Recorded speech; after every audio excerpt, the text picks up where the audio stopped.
في قرية صغيرة كان هناك حظيرة غامضة. الجدة فاطمة كانت تسكن بجوار الحظيرة. الجدة كانت تحذر الأطفال من الاقتراب منها.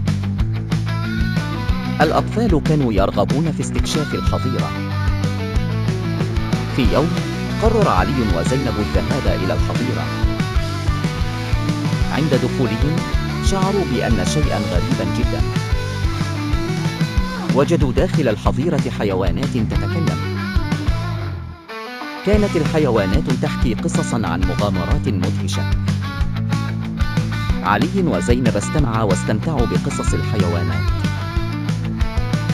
لكن الحصة كانت تختلف تماما عن الواقع. الحيوانات حذرتهم من الأسرار المخفية. الجدة فاطمة كانت تعلم بهذه الأسرار. كانت تحمي الأطفال من مخاطر الحظيرة. عندما خرجوا شعروا بأنهم تعلموا شيئا جديدا. الأطفال قرروا احترام تحذيرات الجدة.